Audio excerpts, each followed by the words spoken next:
Hello and welcome to your New York Giants news roundup for Friday, February 18th. I'm your host, Ed Valentine of Big Blue View. Really, what I wanted to focus on today was the Giants' decision this week to hire Bryan Cox as an assistant defensive line coach. This is a really intriguing hire for rookie head coach Brian Daboll.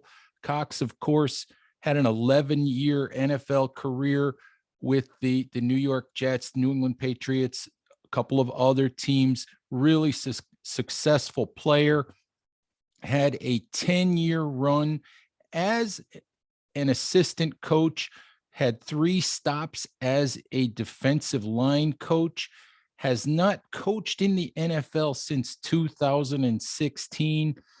And Cox is a guy who basically did himself in as an NFL coach, had a well-publicized run-in with a scout from another team at the 2015 NFL Combine, had a run-in on the sideline in 2015, I believe it was, with then Atlanta Falcons defensive tackle Rashad Hageman.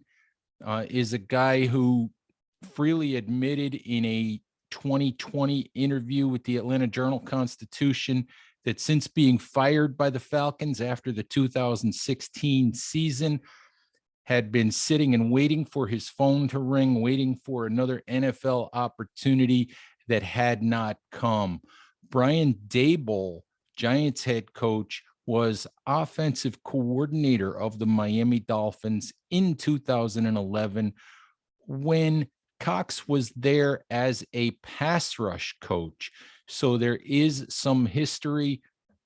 This, to me, seems like Brian Daboll sticking his neck out to give Bryan Cox an opportunity to restart his career as an NFL coach. It's going to be an interesting dynamic.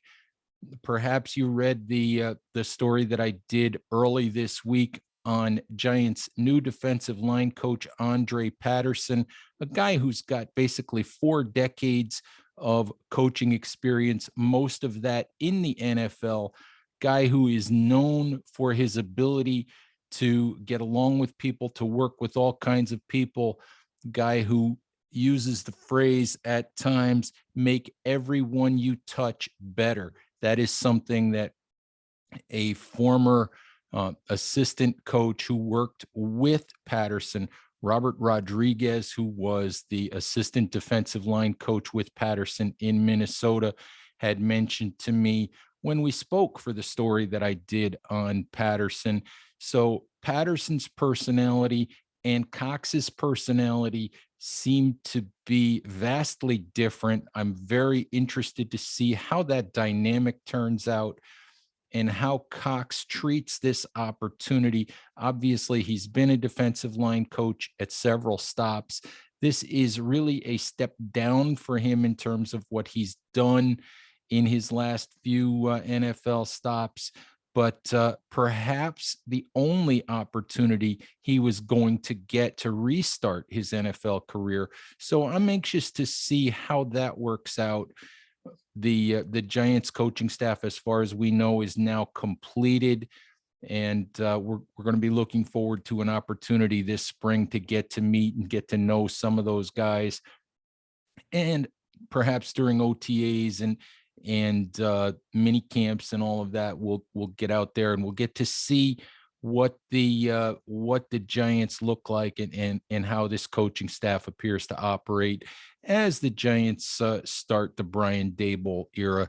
Just a couple of quick things I wanted to mention that you can find at Big Blue View. Nick Filato did a mock draft on Friday morning. Hope you guys take a look at that. What we had Nick do was go through the first 36 picks in the draft, that giving that meaning that he made 3 selections for the New York Giants. I don't want to give away what he did.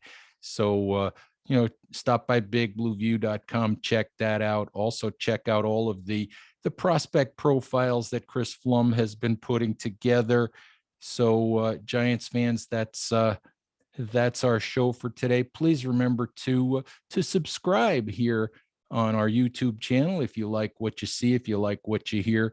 Support us on all of our platforms, on Instagram, on Twitter at Big Blue View, on our Facebook page, on our podcast channel, and of course on our website at bigblueview.com, where you can join the community to comment with other Giants fans. All right, Giants fans, thank you, and we'll talk to you soon. Bye-bye.